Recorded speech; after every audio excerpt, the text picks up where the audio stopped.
N. Let me start with a dinner table. Two families are eating together. On paper, they are talking about marriage.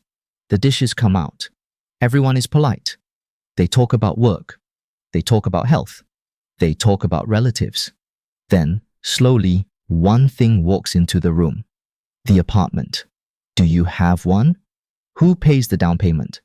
Who pays the mortgage? Whose name goes on the deed? Is it close to work? What about the child's school later? At first, it was supposed to be about two people building a life. But after a few turns, the apartment sits in the middle of the table. Love moves back a little. The families move forward. And the bank is almost sitting there with them. If you know Chinese families, this scene is not rare. It is almost too normal. But normal does not mean simple. Because if you step back, the whole thing is strange. How did a place to live become responsible for so many things? Marriage, status, education, retirement, inflation protection.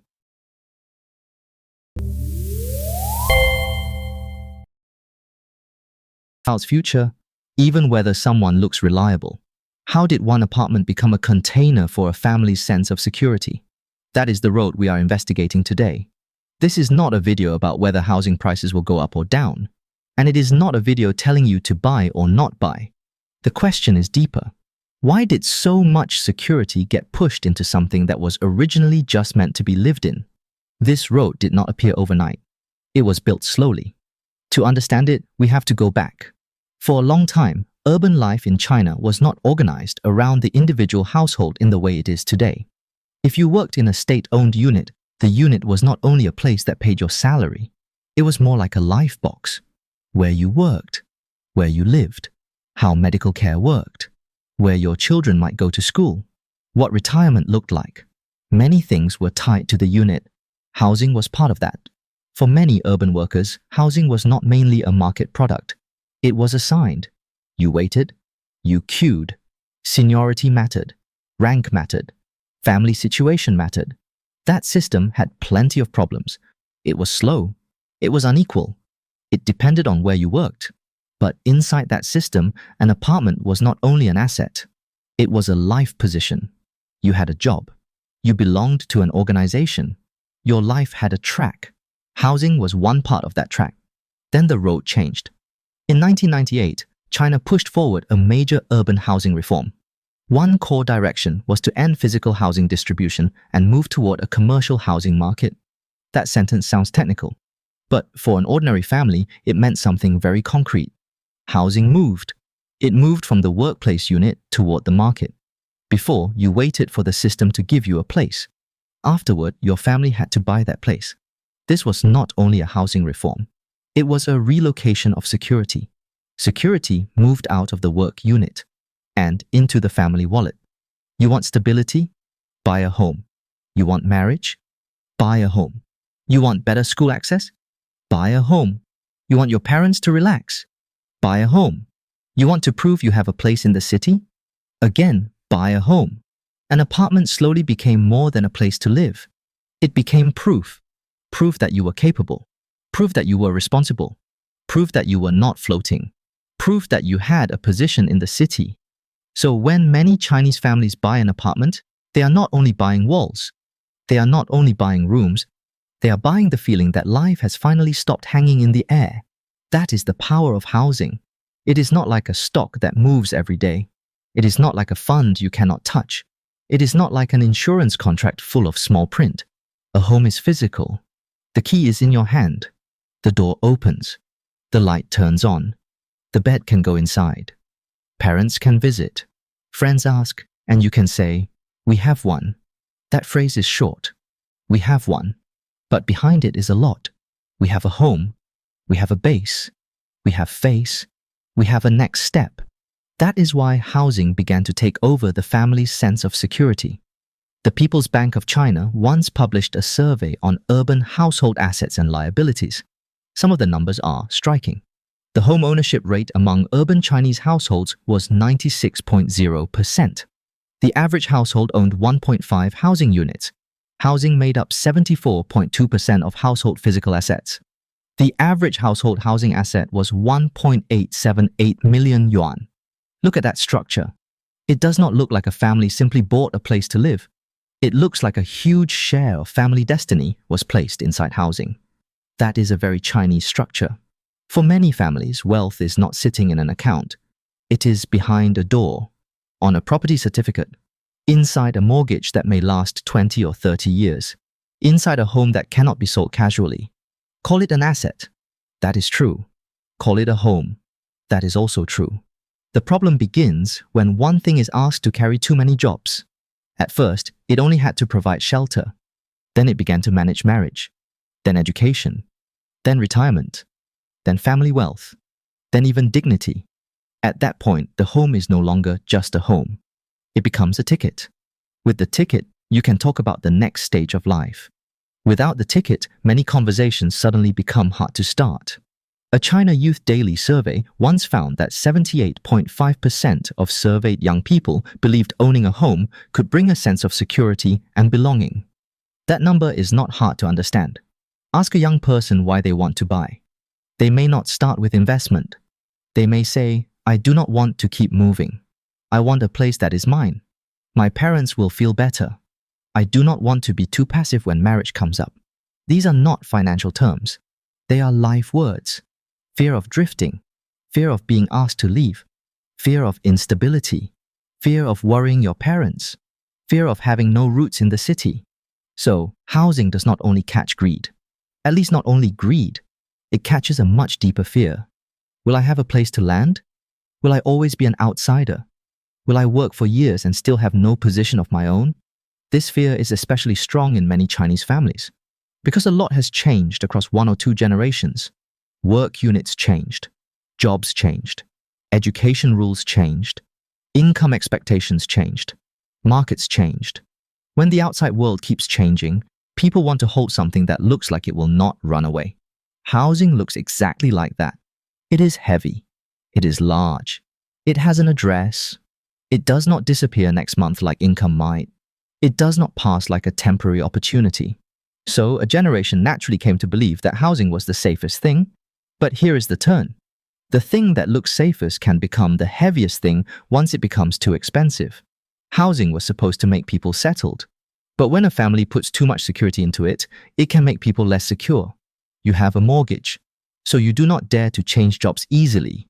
You have monthly payments, so you do not dare to get sick for too long.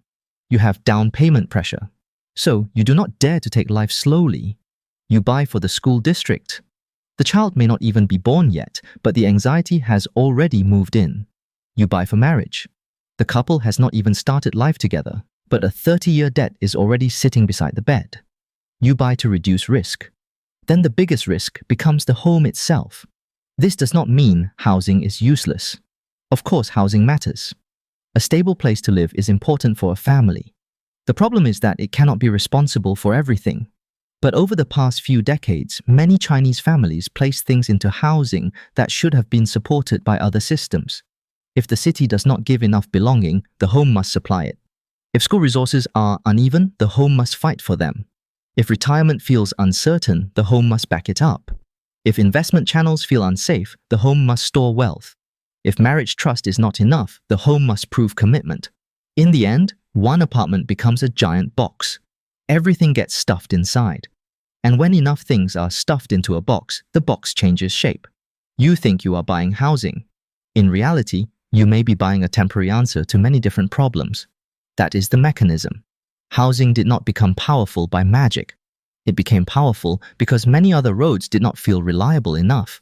A home became a compressed file. Inside it are urban identity, marriage qualification, education hopes, parental anxiety, family savings, and a person's imagination of the future. That is why you see strange things. Some people do not live comfortably, but they do not dare to sell. Some families are crushed by payments, but feel even more anxious without buying. Some people buy a home and their quality of life goes down. Some people use a home to lock in 10 or 20 years of choices before they have really lived those years. The hardest part is that families are not stupid. They know it is heavy. They know the mortgage is heavy. They know the down payment is hard. They know young people are under pressure, but they still say one sentence: there has to be a home. That sentence is not just advice. It is a reflex left by an era.